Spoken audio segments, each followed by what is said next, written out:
Il y a quelques années, alors que je réalisais un échange international à l'Université d'Ottawa, j'ai fait connaissance avec les littératures autochtones contemporaines du Canada, qui m'ont à la fois éveillée à de nouvelles esthétiques et à la diversité des communautés qui peuplent le pays.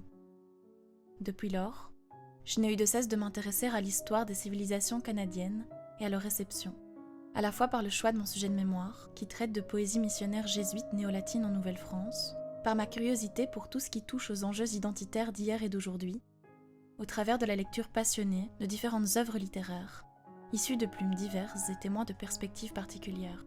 Que ce soit dans leur poésie ou au sein de la correspondance entretenue avec la métropole, les jésuites ont abondamment décrit les horizons qui s'offraient à leur vue dans ce territoire d'outre-Atlantique, fraîchement découvert, disait-on, mais encore les rencontres avec les communautés autochtones et les civilisations portées par celles-ci.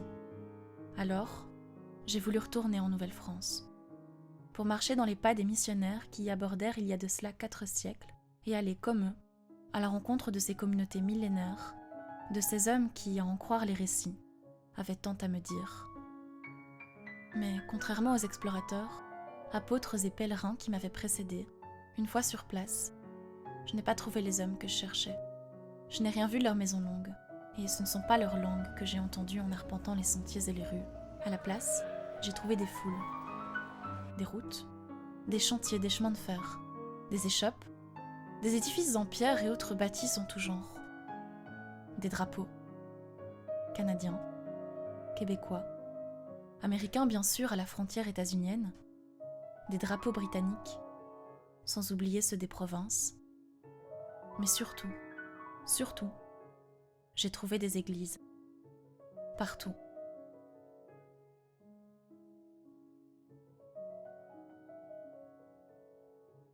En fait, on se croirait tout droit débarqué en Europe.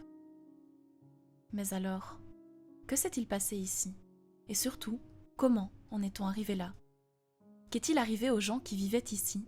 Que sont-ils devenus aujourd'hui? C'est ce que j'espère découvrir à travers ce périple. Sur les traces des missions jésuites, expédition décoloniale en Nova Gallia, en quête des altérités d'outre-Atlantique. C'est l'histoire d'une rencontre entre 2 communautés que tout oppose.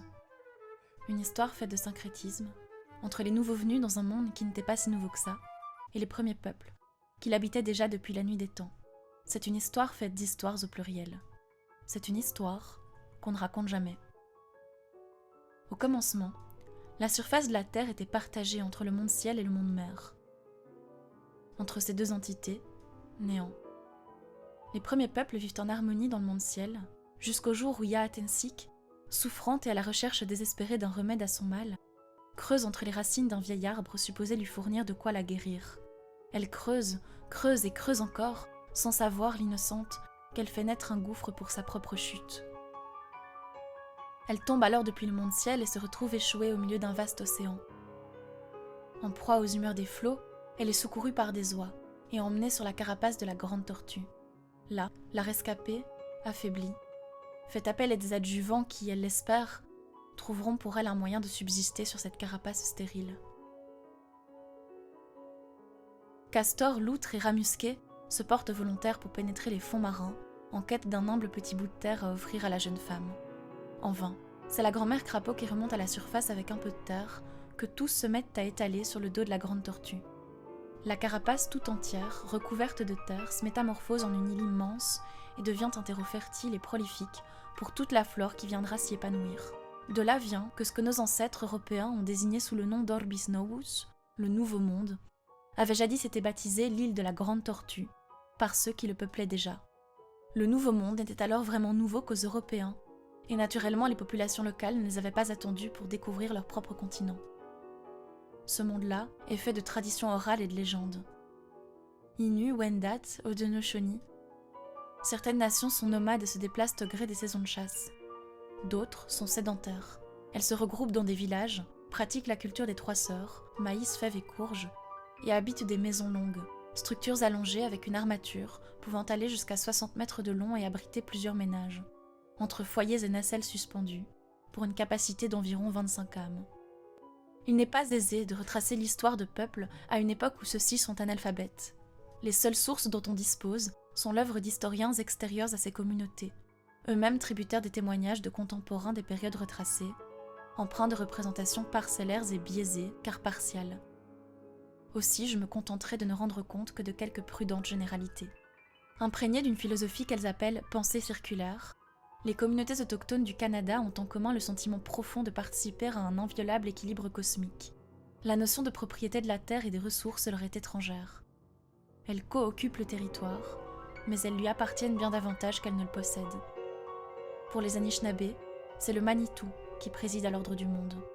La chasse comme la pêche sont ritualisées en vertu d'un système de croyances qui prête à tout ce qui existe une âme. Il en va ainsi des forêts, des lacs, des rivières et du ciel, mais aussi des castors, des orignaux, des caribous ou encore des ours. Chaque individu est encore selon eux doté de deux âmes, l'une rattachée au corps, l'autre volatile et capable de transcender l'enveloppe charnelle durant son sommeil. Les aventures oniriques deviennent alors des voyages de l'âme. On comprend pourquoi le songe fait autorité dans les communautés. Les rêveurs ont couramment recours à des experts de l'interprétation des rêves, qui sont aussi des guérisseurs du corps et de l'esprit. Ce sont les chamans, des hommes ou des femmes médecines. Les missionnaires les ont surnommés sorciers, devins ou jongleurs, parce qu'ils étaient titulaires d'une conception du divin aux antipodes de la leur. Certains indigènes se convertissent alors pour consolider les partenariats commerciaux et les alliances politiques.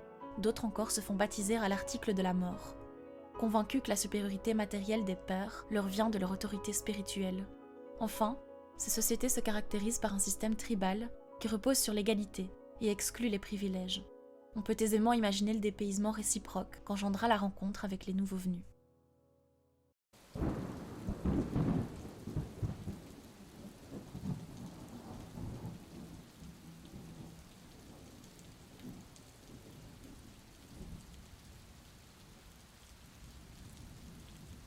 À l'aube du XVIe siècle, l'exploration du Nouveau Monde devient un enjeu politique et économique crucial pour les puissances européennes, essoufflées par les guerres de religion.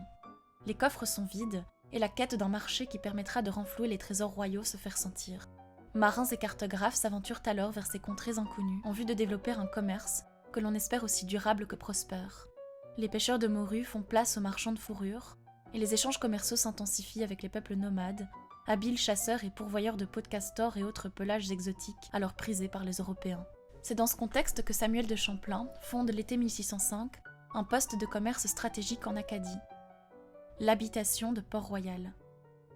À cette époque, la colonie n'abrite que quelques dizaines d'hommes, pionniers de la colonisation canadienne, et l'heure n'est pas encore au peuplement mais bien aux affaires. Les échanges d'abord épars se transforment en alliances pérennes. La conquête des ressources est prétendument pacifique et les liens qui se tissent alors semblent bilatéraux et consentis. Pourtant, lorsque quelques colons s'arrogent le droit de fixer leurs propres règles sur les territoires ancestraux, en établissant un monopole commercial sur la traite des fourrures, c'est le début d'une domination européenne qui s'installe sur tous les plans, progressivement, mais sûrement. L'aventure missionnaire en Nouvelle-France commence avec les pères Billard et Massé, qui s'en vont convertir ceux qu'ils nomment païens du Nouveau Monde. Leur mandat ? Répandre la foi chrétienne et sauver les âmes. Les anciens avaient leurs barbares, les modernes se sont forgés leurs sauvages. Mais on se pare à leur égard des intentions les plus pures que l'on porte jusqu'au martyre sur l'étendard du salut, comme ce fut le cas pour les pères Saint-Jean de Brébeuf et Saint-Gabriel l'Allemand, martyrisés en mars 1649. À partir de la récupération française de la colonie en 1632, les missions renaissent de leurs cendres et la compagnie en détient dorénavant le monopole.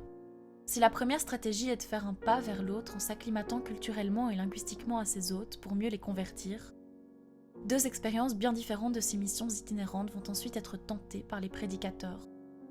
D'une part, la réduction, partant du postulat selon lequel la sédentarisation doit être le préambule à toute tentative d'évangélisation. On pense à la réduction de Sillery de Paul le Jeune, fondée en 1638 et dont le succès est discutable. D'autre part, le séminaire, comme celui qu'établit Monseigneur François de Laval, évêque du diocèse de Québec en 1663, et dont la vocation est de franciser les jeunes enfants, encore immaculés des mœurs dont on entend les détourner, tout en leur inculquant les rudiments de la foi catholique. Quoi qu'il en soit, cette mission prend fin en 1701, avec la Grande Paix de Montréal, traité qui sonne le glas des conflits franco-amérindiens.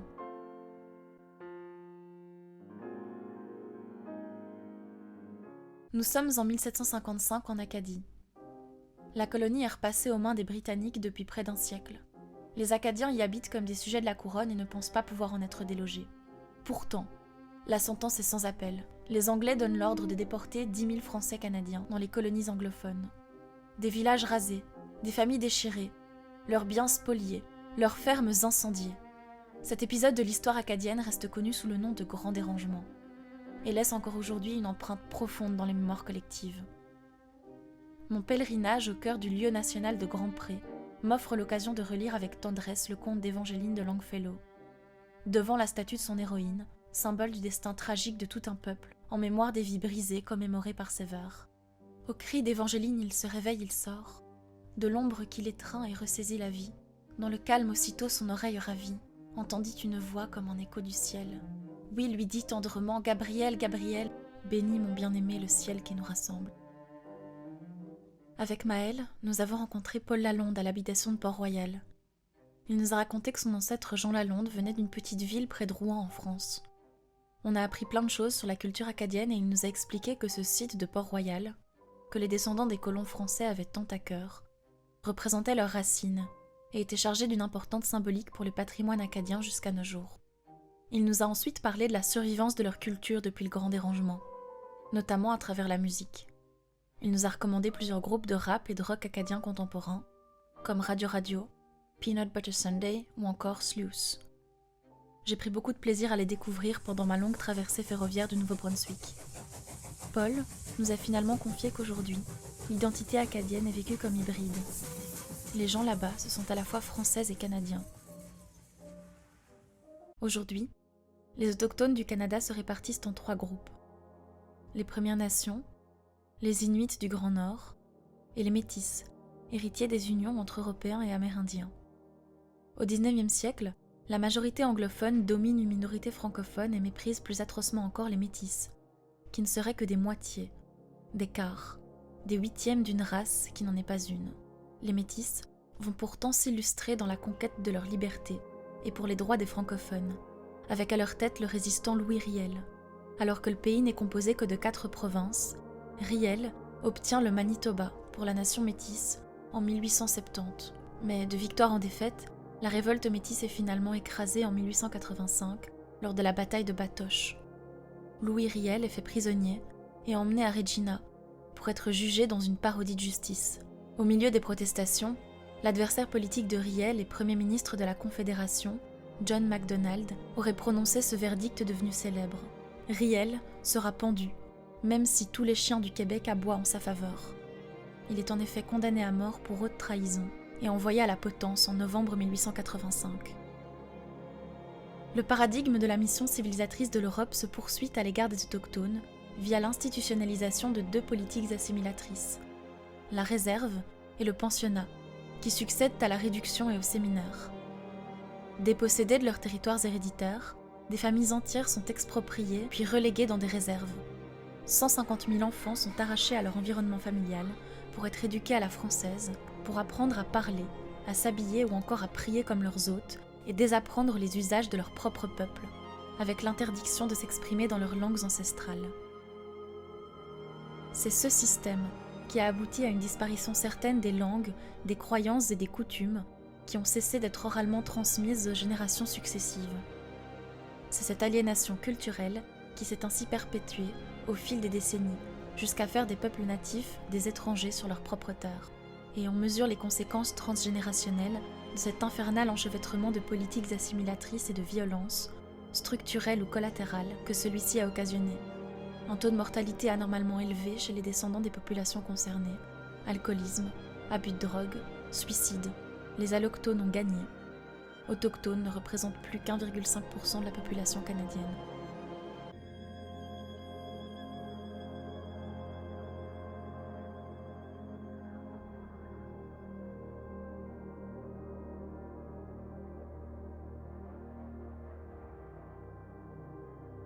La dépossession culturelle dont les peuples autochtones ont été victimes fait place à la résurgence.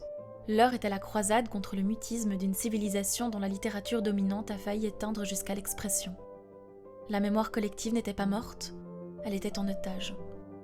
Mais on s'empare du bâton de parole et de la plume pour réaffirmer des récits que le véritable étranger avait subvertis. L'art est un remède. En face de l'histoire avec un grand H, qui n'a jamais été écrite que par les vainqueurs, il cherche à incarner une contre-histoire. Mais les uns détenaient une longueur d'avance sur les autres, et il fallut cheminer longuement pour s'approprier l'écriture, médium par excellence de ceux qui détiennent alors tous les pouvoirs, en même temps que l'hégémonie culturelle, monopole et instrument de domination symbolique longtemps resté aux mains des seuls blancs. La guerre des mots est en marche, en particulier le théâtre autochtone est florissant, parce que cet art précisément est un prolongement naturel de la tradition orale, d'une pratique ancestrale qui consistait à raconter des histoires.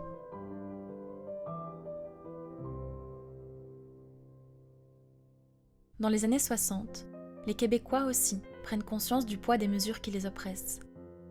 L'hégémonie anglophone a fait d'eux une majorité dominée sur leur propre territoire. La révolution tranquille est en marche, au cœur de tensions linguistiques qui cristallisent des enjeux politiques 3 fois centenaires. Elle réforme en silence la loi et les esprits, de plus en plus animés par l'enthousiasme d'un courant indépendantiste qui continue de prendre de l'ampleur, de faire des adeptes, et qui pourrait un jour faire du Québec l'État national des Canadiens français. Aujourd'hui, le Canada est connu comme une nation hétéroclite, multiculturelle et bien fière de l'être. Il a connu un essor démographique particulièrement important au cours du XXe siècle, si bien qu'en 2025, un Canadien sur 4 est né à l'étranger. Après avoir poussé des peuples entiers à l'exil, à l'intérieur même de leurs propres frontières, le pays se réinvente et construit son repentir dans un nouvel habit de terre d'accueil, célébré à l'échelle planétaire. Au milieu de la quête, il y a aussi l'errance, plus viscérale, plus personnelle, plus intime. Marie-André Gill, d'origine Innu, parle de l'égarement du corps comme un moyen de retracer les contours de son intériorité.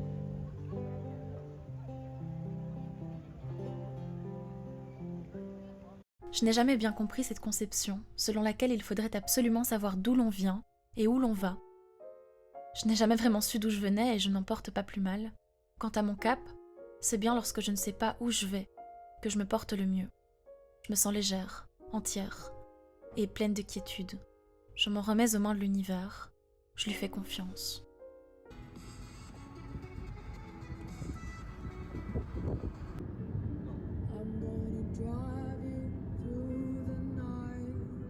Je me déplace comme l'eau dans le sable, avec mes frontières mouvantes, au gré des prévus et des imprévus, dans le grand cercle du monde, avec pour seul repère mon insatiable curiosité et cette urgence à me rencontrer à travers l'autre. Je roule 1600 km en l'espace de 3 jours. Je prends le train pour environ 1400 km, puis le bus pour 700 km supplémentaires. Et je marche, un pas après l'autre, jusqu'à dépasser les 200 bornes, sans oublier les innombrables trajets en métro. Halifax, Cap-Breton, Port-Royal, Grand-Pré, Québec, Montréal, Ottawa, Toronto, Clifton Hill. J'erre au cœur d'ailleurs et d'autrui. Je passe la plupart de mes nuits dans les auberges de routards, et il m'arrive même de dormir dehors. Au milieu de nulle part, mais partout chez moi, car partout où je vais, je trouve ma maison. Maison volante improvisée, maison de location, maison de lutin, maison livresque. Je goûte à la cuisine locale. Je prends des photos avec mes yeux. Je m'émerveille constamment. C'est trop beau. J'accuse réception du monde et je dialogue avec lui. Je rencontre d'originaux compagnons de voyage.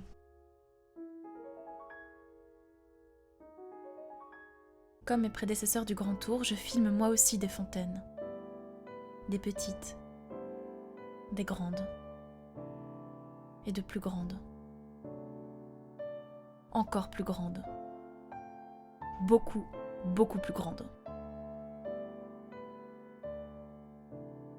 Le paysage a bien résisté à l'épreuve du temps et il est à couper le souffle. Saturé d'étendues aquatiques et sylvestres, il est aussi rempli de poésie.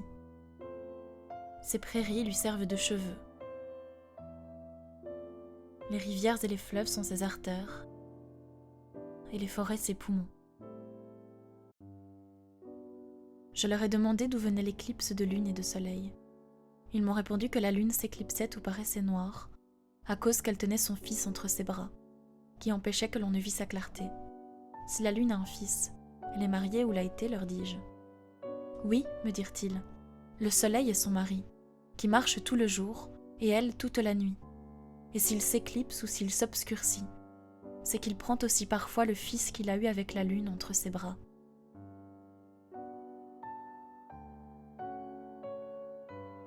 Je visite de nombreuses églises, témoins d'humilité et d'une rafraîchissante sobriété, qui rivalisent avec le faste des ornements les plus grandioses.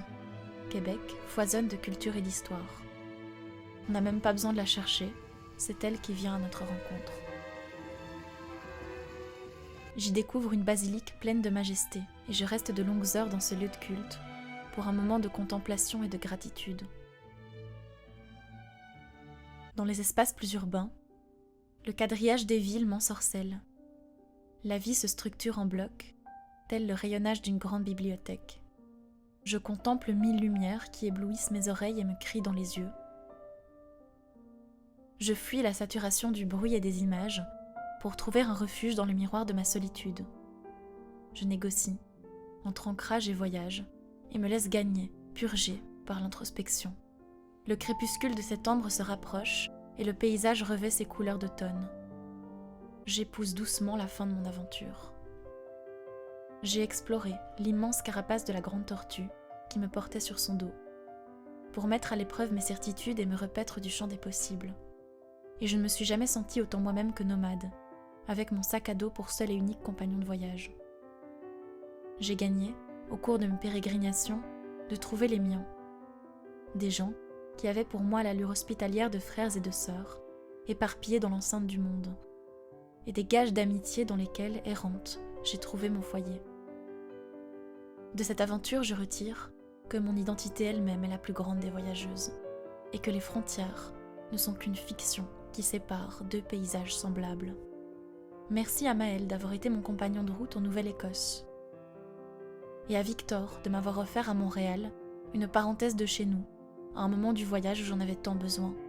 Merci à Léonie, Léa, Oren et Lila qui ont partagé un petit bout de mon aventure. Merci à tous les voyageurs et locaux qui se sont trouvés sur mon chemin et qui ont contribué à enrichir mon expérience par leur gentillesse, leurs témoignages ou leurs conseils. Merci à la communauté jésuite de la ville de Québec qui a accepté de me recevoir dans ses bureaux. Au professeur Peter O'Brien pour les échanges nourrissants, tant du point de vue humain qu'académique, et à la professeure Marie-André Gill, dont les enseignements sur les littératures autochtones à l'Université d'Ottawa en 2022 ont été le point de départ de ce projet. Merci à Jérémy pour les leçons qui m'ont si bien appris à faire face à l'imprévu en voyage. Merci aussi à Coralien pour le prêt du matériel avec lequel j'ai pu enregistrer cette vidéo. Merci à Jonathan Piron de nous avoir transmis les rudiments du montage. Merci à Mathia Cavagna et à Raph de Koning d'avoir rendu possible ce grand tour. Enfin, tout ce qu'il reste de ma gratitude revient aux mécènes de la faculté de philosophie Arts et Lettres, dont la générosité m'a permis de concrétiser mon projet.